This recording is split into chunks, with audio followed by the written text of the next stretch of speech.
Assalamualaikum students, how are you all? I hope you all will be fine. Okay students, हम लोग mitosis के topic को cover कर चुके हैं। लास्ट लेक्चर में हम लोगों ने सिग्निफिकेंस ऑफ माइटोसिस देखा था एंड एरर्स देखे थे कि माइटोसिस के अंदर क्या क्या एरर्स आ सकते हैं, जिसमें हम लोगों ने tumour, benign tumour, malignant tumour की बात की थी। अभी का जो हमारा टॉपिक है डेट इज़ मियोसिस। ठीक है, हम मियोसिस 2 पढ़ रहे हैं।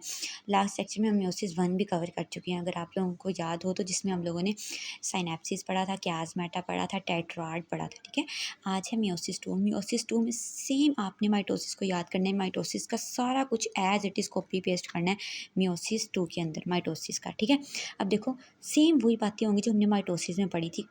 मियोसिस 1 में तो फिर कोई साइनेप्सिस हो रही थी, टेट्राड हो रहा था, क्रॉसिंग ओवर हो रहा था ना, इसमें वैसा भी कुछ नहीं होना, same as it is mitosis की तरह। ठीक है, अब मियोसिस 2 है, meiosis 2 closely resemble to mitosis, ये काफ़ी हद तक माइटोसिस से रिलेट करती है। अभी आप लोग जब इसके इवेंट्स और फीचर्स पढ़ेंगे ना फेजेस के, तो आप लोगों को अंडरस्टूड बात है माइटोसिस याद आ रही होगी। ठीक है, जिस तरह माइटोसिस के मियोसिस 1 के चार फेजेस हैं, एज इट इज़ मियोसिस 2 के भी 4 फेजेस होती हैं, prophase 2, metaphase 2, anaphase 2 and telophase 2। First है हमारे पास प्रोफेज 2। प्रोफेज 2 के अंदर क्या हो रहा होता है, याद करें माइटोसिस में, मियोसिस में, दोनों में क्या था। प्रोफेज में न्यूक्लियर इन्वेलप टूटती है, न्यूक्लियाई टूट जाता है, क्रोमेटिन कंडेंस होता है, क्रोमेटिन कंडेंस होता है और क्या बना देता है, फॉर्म क्रोमोसोम। ठीक है, centriole move to pole from spindle fibre. ठीक है, और यही सारी चीज़ें प्रोफेज में हो रही थी पहले भी, माइटोसिस वाली में भी और मियोसिस 1 वाली में। ठीक है, अब नेक्स्ट है मेटाफेज। मेटाफेज में हमने कहा था कि जो क्रोमोसोम हैं वो अलाइन हो जाते हैं एट इक्वेटर, तो वही बात, spindle fibre attach to kinetochore of chromosome. Kinetochore मैंने आप लोगों को प्रीवियस लेक्चर्स में बताया था, वो प्रोटीन होती है जो क्रोमोसोम को बाइंड कर रही होती है। फॉर एग्जांपल, अगर ये आपके पास क्रोमोसोम है तो ये जो है काइनेटोकोर है, और यहाँ पर जो सेंट्रोसोम है, सेंट्रोसोम को बाइंड किसने किया क्रोमोसोम के साथ, काइनेटोकोर प्रोटीन ने। ठीक है, तो spindle fibre attach to kinetochore of chromosome aligning the cell at equator. और इक्वेटर क्या था, ये देखें, ऐसे अपने आप को सेंटर में अलाइन करना। ठीक है, नेक्स्ट है एनाफेज 2। एनाफेज 2 में क्या हो रहा होता है, एनाफेज 2 में क्या हो रहा होता है, एनाफेज 2 में हमने पहले भी बात की थी, ये जो क्रोमोसोम है ये ऑपोजिट पोल पे चले जाएंगे, स्पिंडल फाइबर की तरफ अट्रैक्ट होंगे और यहाँ से ये टूट जाएगा। ठीक है, spindle fibre pull sister chromatid toward opposite pole, ये हम लोग पहले भी डायग्राम्स की हुई हैं, ऐसे ऑपोजिट पोल पे चले जाएंगे। ठीक है, ऐसे एनाफेज के अंदर, और हमने कहा था एनाफेज किसी भी फेज की क्रिटिकल फेज हो रही होती है, क्योंकि इसमें सिस्टर क्रोमेटिन ने अलग होना होता है, तो इस वजह से ये क्रिटिकल फेज होती है। अगर यहाँ पे कोई ख़राबी आ जाए तो डेफिनेटली नेक्स्ट ऑफ स्प्रिंग के करैक्टर्स हैं या जो ट्रेड्स होती हैं वो प्रॉपरली, जो क्या कहते हैं, फॉर एग्जाम्पल ना, अगर यहाँ पे 46 आए थे, ये दोनों एक जगह पर चल गई तो खाली रह गया, तो यहाँ इस जीन में म्यूटेशन आ जाएगी। ठीक है, गड़बड़ हो जाएगी, तो देन वो खराबी नेक्स्ट ऑफ स्प्रिंग में आपको नज़र आएगी। नेक्स्ट है हमारे पास टीलोफेज। टीलोफेज सेम प्रोफेज की तरह ऑपोजिट होती है। मियोसिस 2 की बात करें तो टीलोफेज भी हमारे पास क्या होगी, 2 होगी। वहाँ पर प्रोफेज याद करें, वहाँ पे क्रोमेटिन कंडेंस होकर क्रोमोसोम आया, अब क्रोमोसोम अनकॉइल होगा, क्रोमोसोम खुल के दोबारा से क्रोमेटिन में कन्वर्ट होगा। वहाँ प्रोफेज में न्यूक्लियर इन्वेलप टूटी थी, यहाँ पे न्यूक्लियर इन्वेलप फॉर्म्ड हो जाएगी, वहाँ पे न्यूक्लियोलस टूटा था, यहाँ पे न्यूक्लियोलस फॉर्म्ड हो जाएगा। ठीक है, टीलोफेज है तो साइटोकाइनेसिस होगी। साइटोकाइनेसिस का मतलब क्या होता है, डिवीजन ऑफ साइटोप्लाज्म। ठीक है, then formation of 4 daughter cell, और 4 सेल बन जाएंगे। क्लियर, ये हमारे पास थी मियोसिस 2, और इसकी phases prophase 2, metaphase 2, anaphase 2 and telophase 2।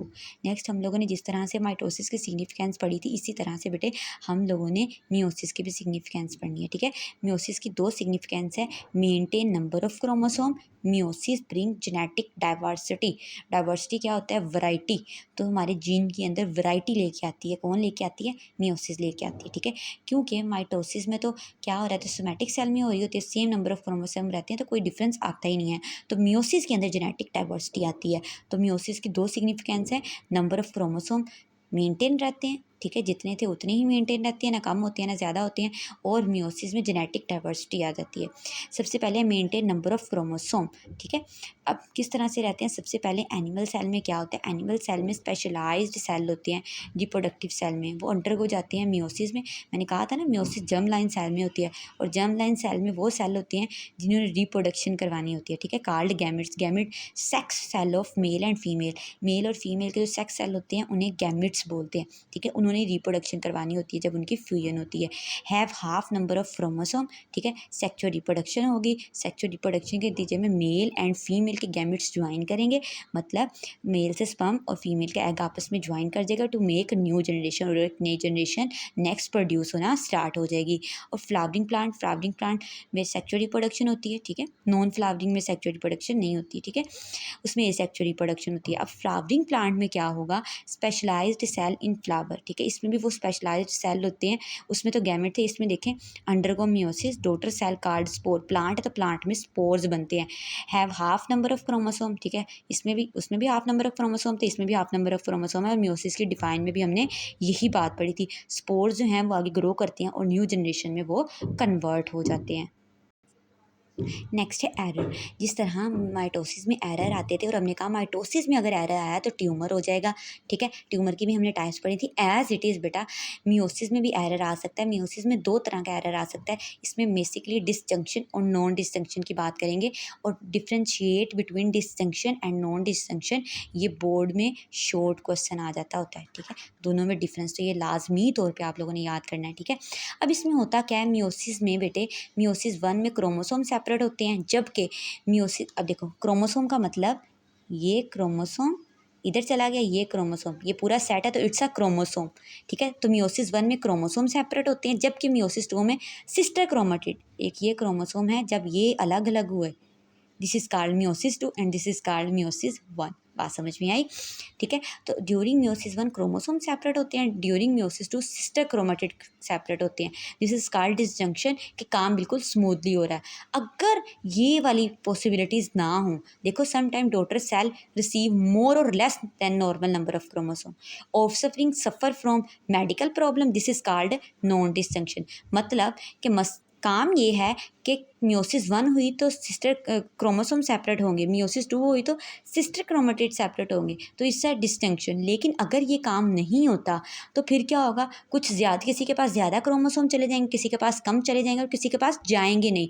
और जब नहीं जाएंगे डेफिनेटली वो जो बच्चा होगा उससे मेडिकल प्रॉब्लम्स फेस करनी पड़ेंगी, ठीक है, उसमें कोई ना कोई डिसएबिलिटी होगी, that is called non distinction. और इन दोनों में डिफरेंस बोर्ड में शॉर्ट क्वेश्चन पूछा जाता है, ठीक है बेटे। ये हमारा आज का टॉपिक था। अगर इस टॉपिक से रिलेटेड आपको कोई भी क्यूरी हो, आपका कोई भी क्वेश्चन हो, तो आप लोग काइंडली वो कमेंट में राइट डाउन कर दिया करें। Okay, thank you so much.